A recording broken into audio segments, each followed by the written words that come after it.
Hi friends, how are you? Standard 6, chapter number 7. Today's our new topic is simple form of fractions. Okay, so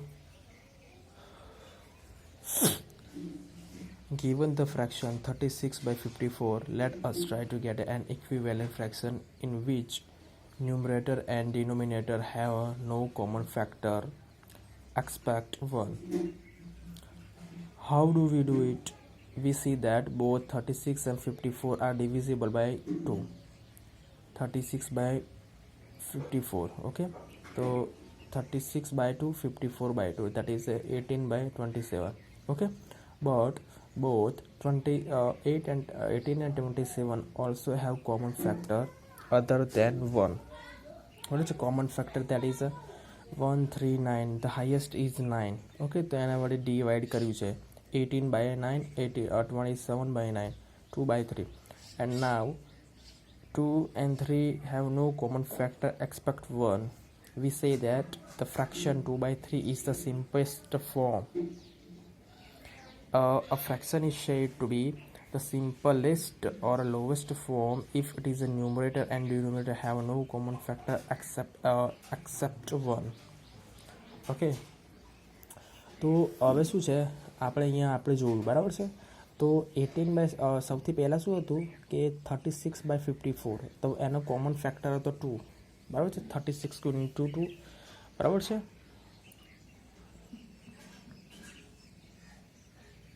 divisible by 2 હતા. બરાબર છે. હવે પછી શું છે કે આન્સર કેટલો મળ્યો આપણે 18 બાય 27. હવે 18 અને 27 હતો, એનો કોમન ફેક્ટર છે ને હવે 1, 3 અને 9 હતો. એમાં મોટામાં મોટો હતો 9.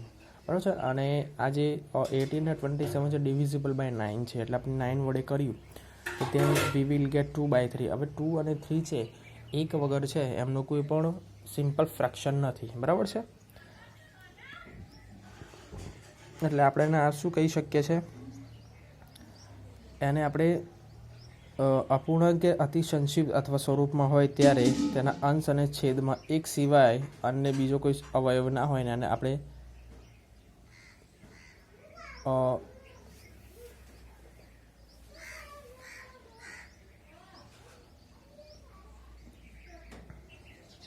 બરાબર છે.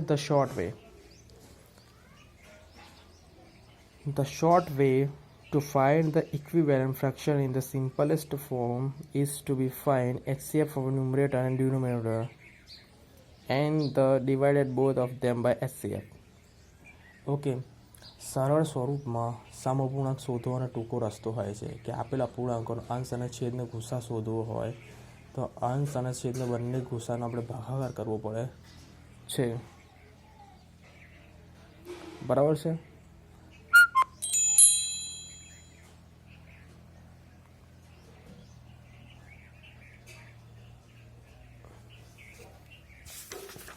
હવે જોઈ લો કે consider 36 by 24. The HCF of 36 and 24 is 12. Therefore 36 and 24, 36 by 12, 24 by 12, that is 3 by 10. The fraction 3 by 2 is the lowest form. Thus HCF helps us reduce fraction to the lowest form. બરાબર છે. તો હવે આપણે 36 અને 24ના વિશે વિચારીએ. તો 36 અને 24નો ગુસા 12 છે. બરાબર છે. તો હવે 12 હોય તો ડાયરેક્ટ 12 વડે ડિવાઈડ કરીએ, then we will get 3 by 2. Okay, આ પણ શું છે અતિ સંક્ષિપ્ત રૂપ છે એનું. બરાબર છે, એટલે ગુસા એ અપૂર્ણાંકોને અતિ સંક્ષિપ્ત રૂપ મેળવવા માટે મદદરૂપ થાય છે. બરાબર છે. હવે આ સિમ્પલેસ્ટ ફોર્મ છે, એનો ગુસા શોધીને આપણે શું કરવાનું છે, આને એનું સિમ્પલ ફ્રેક્શન શોધવાનું છે આનો. બરાબર છે. એક્સરસાઇઝ 7.3 છે. બરાબર છે, એ આપણે મોકલી દઈશું તમને. સેકન્ડ વન છે લાઇક ફ્રેક્શન એટલે સમછેદી અપૂર્ણાંક. બરાબર છે. Fraction with the same denominator are called like fractions. Thus 1 by 15, 2 by 15, 3 by 15, 18 by 50 are all like a fraction as 7 by 27 and 7 by 28 like fractions.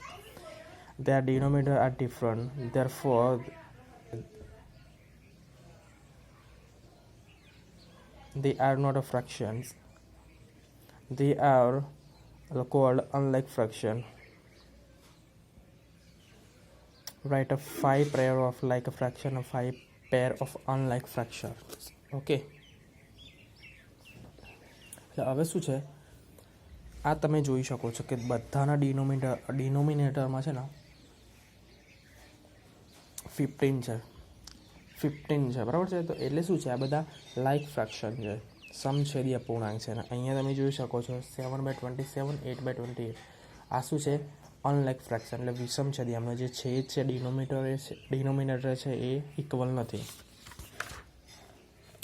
Comparing ફ્રેક્શન્સ બરાબર છે, અપૂર્ણાંકોની તુલના. How can we compare fractions? Okay, so the first one is Sohani has a 3 into 1/2 rotis in her plate and Rita has a 2 into 3/4 rotis in her plate. Who has a more rotis in her plate? Clearly Sohani has a 3 rotis and more. Rita has a 2 less than 3 rotis. So Sohani has a more rotis. Consider 1/2 and 1/3 so and a figure. Okay, 7.12 the portion of the whole corresponding to 1/2 is clearly larger than the portion of the same whole corresponding to the 1/3. આ 1/2 છે, 1/3 છે, 1/4 છે, 1/4 એટલે એકના 2 ભાગ, એકના 3 ભાગ, એકના 4 ભાગ અને એકના 5 ભાગ છે બરાબર છે. સો 1/2 ઇઝ ગ્રેટર દેન ધ 2 બરાબર છે. એક અડધું છે વધારે છે 3 ભાગ કરતાં. આ જો આના કરતાં વધારે છે, આના કરતાં વધારે છે, આના કરતાં વધારે છે બરાબર છે.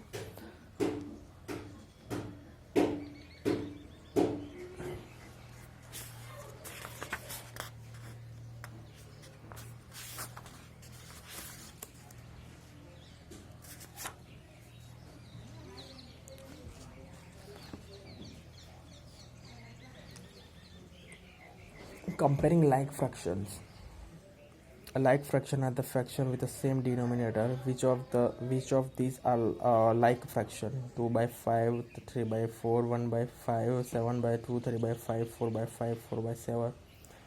Let us compare to the like fraction 3/8 and 5/8. Okay, 3/8 and 5/8 છે જો બરાબર છે. 8 પાર્ટ છે, 1 2 3 4 5 6 7 8 અને 3 પાર્ટ કવર્ડ છે એટલે 3/8. અહીંયા પણ 8 છે, 1 2 3 4 5 6 7 8 અને 1 2 3 4 5/8 કમ્પેર છે. હવે આપણે જોઈ શકીએ છીએ both fractions are the whole divided by 8 equal part. 8/8 to 8. So we take a 3 and 5 part respectively out of the 8 equal part. Clear out of 8 equal part, the portion corresponding to the 5 part is larger than the portions corresponding to the parts. Hence 5/8 greater than 3/8. Note the number of the part is given by the numerator. It is therefore clear that for a two fraction with the same denominator, the fraction with the greater numerator is greater. Between 4/5 and 3/5, 4/5 is greater. Between 11/20 and 13/20, 13/20 is greater than, and so on. બરાબર છે. સમછેદી અપૂર્ણાંક. હવે તમે જોઈ શકો સમછેદી અપૂર્ણાંક એવા હોય છે કે જેમના છેદ સરખા હોય છે બરાબર. 5 છે, નીચેની જેમાં બધામાં 5 છે, બધા કેવા છે, સમછેદી છે બરાબર છે. હવે 5/8 અને 3/8 આપણે શું કરવાની છે, સરખામણી કરવાની છે બરાબર છે. હવે બંને અપૂર્ણાંક જે છે આખા ભાગ જે છે એને સરખા ભાગમાં વહેંચવામાં આવે છે, 3/8 ને 5/8. હવે 8 ભાગોને અનુક્રમે 3 અને 5 ભાગ લઈ શકીએ છીએ અને દેખીતું છે કે 8 સરખા ભાગમાંથી 5 એ 3 ભાગની સરખામણીમાં વધુ છે. એટલે 5/8 અને 3/8. હવે બંને સંખ્યાનો છેદ અલગ અલગ સીધ સરખા હોવાને કારણે મોટો અંશ અને મોટો અપૂર્ણાંક, આમ 4/5 અને 4/5 અને 3/5 મોટો અપૂર્ણાંક છે. આ જ રીતે 11/20 અને 13/20 બરાબર છે, અપૂર્ણાંક છે. બરાબર છે. Comparing unlike fraction. બરાબર છે. The two fractions are unlike if they different denominator. For example, 1/2 and 5/2 unlikely, so are 2/3 and 5/3 unlike fraction with the same numerator.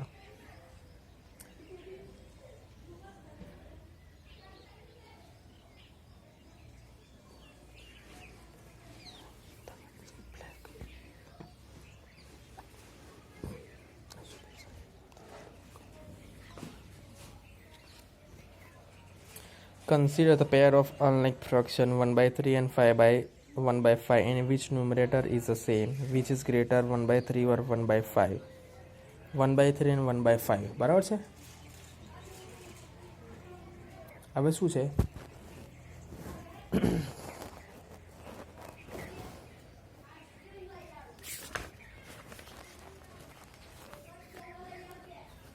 અહીંયા જો વિષમછેદી અપૂર્ણાંક, કમ્પેરિંગ અનલાઇક ફ્રેક્શન, કે હવે જો બે વિષમછેદી અપૂર્ણાંક હોય છે તેમના છેદ અલગ અલગ હોય છે. બરાબર છે. એટલે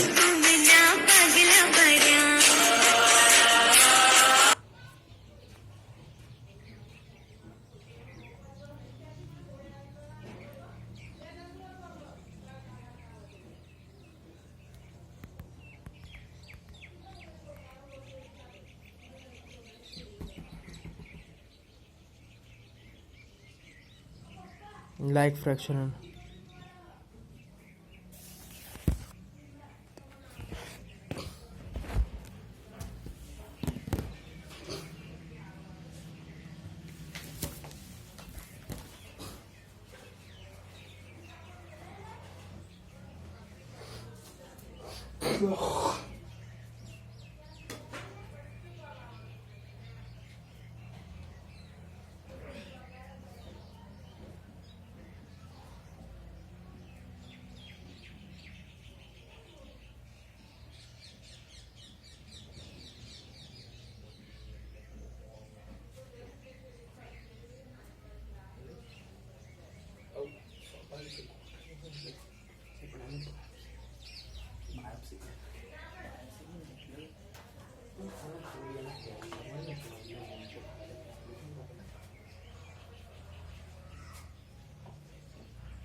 ભોસડીને